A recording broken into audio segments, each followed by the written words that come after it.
Good afternoon. Thanks for the opportunity to do this. Rob's handing out some materials, and one of them is an overview of the grant request that we have put together and the various elements in it. And so, as well as a copy of our latest visitor's guide from Idaho Falls.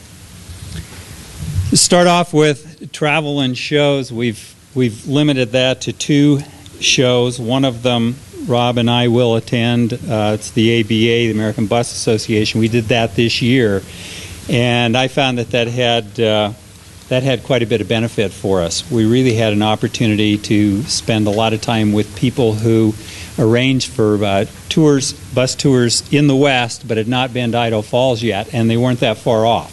So it was an opportunity for us, with a little convincing on rerouting, to get more bus tours in our town and to provide them the information that they needed as to how they get from there to other places and that kind of thing.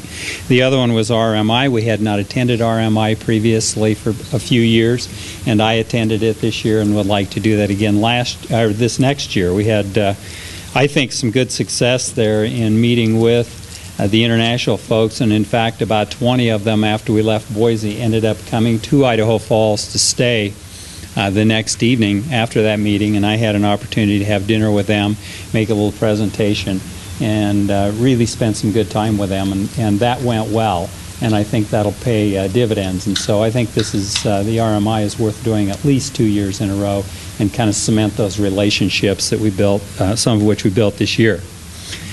Collateral materials, you have a copy of the Idaho Falls Visitor's Guide. We will, of course, be doing a new Visitor's Guide again this year. We've had a number of compliments on that one. We've spent a lot of time. I spent a lot of time. It was one of the first tasks that I had when I came on board, literally in the first few weeks, and spent a lot of time with photography. We're very pleased with the quality of photography in there, as well as the quality of the ads.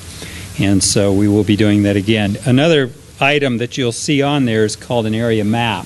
And what we have had in the past is a brochure, a small 3-page brochure that introduced people to the Idaho Falls general region. And in it was a map. And what we found out is that we were printing a lot of brochures just to have people tear the map out so that they could figure out where to go in the area. So as our supply of the brochures has dwindled, we've decided instead to just print the map, and it's a lot less expensive than printing the brochures in its entirety. So that's what that's for. Audit, you understand.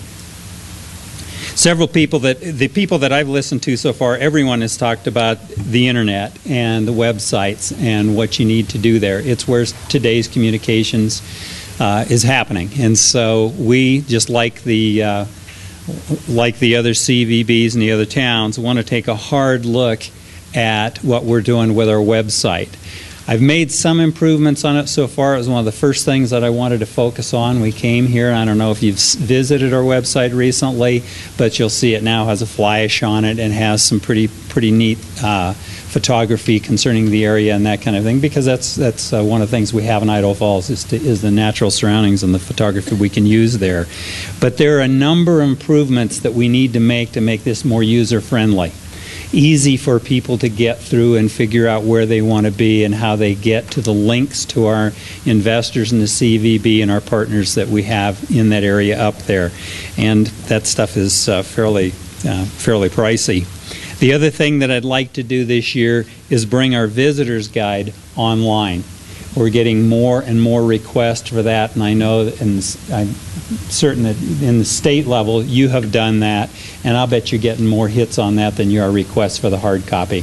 And anyway, that's where I think it's going, and so I want to be able to bring the visitor's guide online.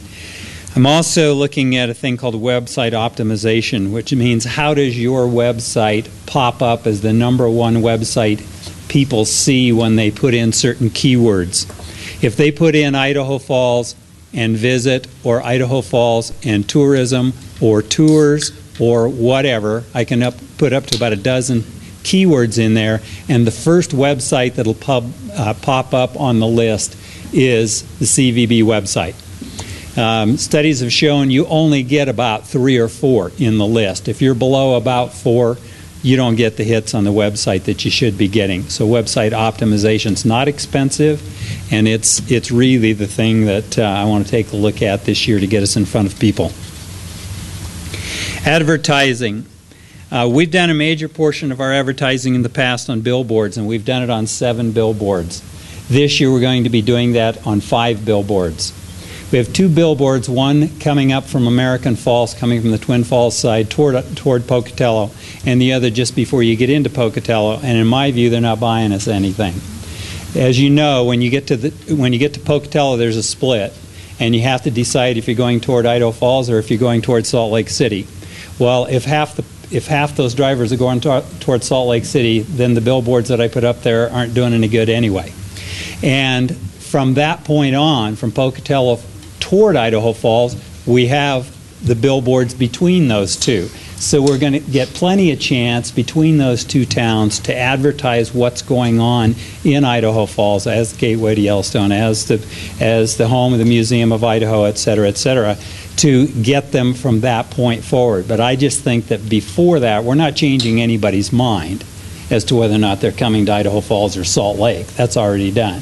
So where we need to get them to pull off the freeway is from the point that they turn toward Idaho Falls.